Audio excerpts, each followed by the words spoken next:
Halo Sobat ASN, perkenalkan saya Iqbal Taufikur Rizal, peserta Latsar CPNS Kabupaten Indramayu tahun 2022, angkatan ke-7 kelompok 4. Di video kali ini, saya akan membahas tentang Aku Smart ASN dan instansiku.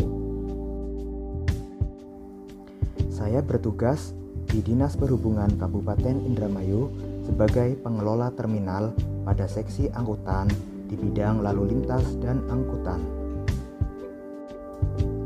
Dinas Perhubungan Kabupaten Indramayu beralamatkan di Jalan MT Haryono nomor 2, Desa Sindang, Kecamatan Indramayu dengan kode pos 45222. Visi dari Dinas Perhubungan Kabupaten Indramayu sesuai Peraturan Bupati Indramayu nomor 24 tahun 2022, yaitu terciptanya sistem transportasi yang tertib, aman, lancar, dan terkendali dalam rangka menunjang daerah melalui e-government. Untuk misi Dinas Perhubungan Kabupaten Indramayu yaitu mewujudkan sistem transportasi yang handal berkemampuan tinggi, pelayanan prima di bidang jasa perhubungan guna menunjang pembangunan daerah sesuai dalam Peraturan Bupati Indramayu nomor 24 tahun 2022. Struktur organisasi Dinas Perhubungan Kabupaten Indramayu. Dinas Perhubungan Kabupaten Indramayu dipimpin oleh Kepala Dinas dengan membawahi 1 sekretaris dengan 2 subbagian, kemudian 3 bidang yaitu bidang lalu lintas dan angkutan, bidang prasarana, dan bidang pengembangan dan keselamatan, dengan masing-masing bidang membawahi 2 seksi. Kemudian Kepala Dinas juga membawahi unit pelaksana teknis daerah dan kelompok jabatan fungsional. Kepala Dinas Perhubungan Kabupaten Indramayu dipimpin oleh Bapak Dr. Andes Yudi Rustomo MSI dengan pangkat Pembina Utama Muda golongan 4C dengan membawahi total 108 orang pegawai dengan 94 PNS dan 14 PTT. Tugas pokok dan fungsi Dinas Perhubungan Kabupaten Indramayu.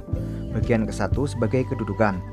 Dinas adalah unsur pelaksana urusan pemerintahan yang menjadi kewenangan daerah di bidang perhubungan. Kemudian, dinas dipimpin oleh seorang kepala yang berada di bawah dan bertanggung jawab kepada bupati melalui sekda. Bagian kedua, tugas dan fungsi. Dinas mempunyai tugas membantu bupati dalam melaksanakan urusan pemerintahan yang menjadi kewenangan daerah dan tugas pembantuan yang diberikan kepada daerah di bidang perhubungan. Untuk menyelenggarakan tugas sebagaimana dimaksud pada ayat 1, Dinas mempunyai fungsi 1. Perumusan kebijakan teknis di bidang perhubungan, 2. Pelaksanaan kebijakan di bidang perhubungan, 3. Pelaksanaan evaluasi dan pelaporan di bidang perhubungan, 4. Pelaksanaan administrasi di Dinas Bidang Perhubungan, 5. Pelaksanaan pengelolaan UPT, 6. Pelaksanaan fungsi lain yang diberikan oleh Bupati terkait dengan tugas dan fungsinya. Tugas pokok dan fungsi Dinas Perhubungan tercantum dalam Peraturan Bupati Indramayu nomor 24 tahun 2022. Selanjutnya adalah tugas pokok dan fungsi saya sebagai seorang pengelola terminal.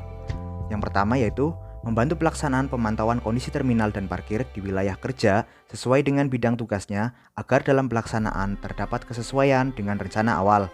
Yang kedua, mengelola parkir dan terminal di area wilayah Kabupaten Indramayu dengan unit-unit terkait dan atau instansi lain agar program dapat terlaksana secara terpadu untuk mencapai hasil yang optimal. Yang ketiga, memproses mekanisme pengelolaan parkir dan terminal sesuai dengan prosedur dan ketentuan yang berlaku agar tidak terjadi penyimpangan dalam pelaksanaan. Yang keempat, melaksanakan tugas kedinasan lain yang diperintahkan pimpinan baik lisan maupun tertulis. Yang kelima, menyusun laporan pengelolaan parkir dan terminal secara berkala sesuai dengan prosedur dan keputusan yang berlaku sebagai alat bahan penyusunan program berikutnya. Yang keenam, mengelola retribusi angkutan terminal dan parkir di seluruh area wilayah Kabupaten Indramayu. Dan yang terakhir, menyusun program kerja pengelolaan parkir dan terminal bahan dan alat perlengkapannya sesuai dengan prosedur dan ketentuan yang berlaku agar dalam pelaksanaan pekerjaan dapat berjalan dengan baik. Layanan yang diberikan oleh bidang lalu lintas dan angkutan khususnya seksi angkutan, yaitu 1. Penyediaan angkutan umum untuk jasa angkutan orang dalam trayek, daerah, ataupun kabupaten. Yang kedua, pengurusan perizinan kelengkapan surat-surat kendaraan bermotor seperti surat rekomendasi kartu pengawasan, izin trayek, izin insidentil, mutasi kendaraan, dan pergantian TNKB. Yang ketiga, penyuluhan dan sosialisasi kepada masyarakat akan pentingnya keselamatan dalam berkendara dan himbauan kepada masyarakat untuk menggunakan kendaraan angkutan umum yang resmi sesuai aturan undang-undang. Standar layanan yang perlu dicapai pada bidang lalu lintas dan angkutan. Salah satunya yaitu mewujudkan ketertiban dan kedisiplinan dalam program tertib administrasi surat-surat kendaraan bermotor, baik angkutan orang maupun angkutan barang. Selanjutnya, mewujudkan pelayanan yang optimal kepada masyarakat dalam hal pengurusan perizinan bidang angkutan. Yang terakhir, mewujudkan kualitas dan keahlian pengemudi angkutan darat yang berorientasi kepada pelayanan dan keselamatan bagi masyarakat. Keterkaitan tugas dengan capaian instansi, yaitu membangun terwujudnya sistem transportasi yang terintegritas sesuai dengan visi dan misi Dinas Perhubungan. Selanjutnya, membangun sinergitas dengan instansi terkait, dalam hal ini Kepolisian Negara Republik Indonesia, dalam rangka pelaksanaan penegakan undang-undang, khususnya Undang-Undang Nomor 22 Tahun 2009 tentang lalu lintas angkutan jalan. Perwujudan Smart ASN.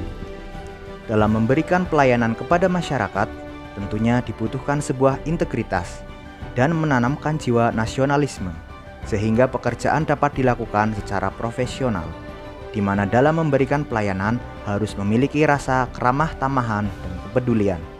Selain memberikan pelayanan, dibutuhkan suatu kolaborasi dan sinergitas antar instansi. Hal ini tentunya dapat membangun sebuah networking dan entrepreneurship pekerjaan. Mengembangkan potensi diri juga harus dilakukan sebagai langkah memperluas wawasan global, seperti penguasaan bahasa asing dan penggunaan IT. Tentunya hal ini akan menjadi support system dalam mencapai Smart ASN. Sekian penjelasan Smart ASN dari saya, kurang lebihnya mohon maaf dan saya ucapkan terima kasih.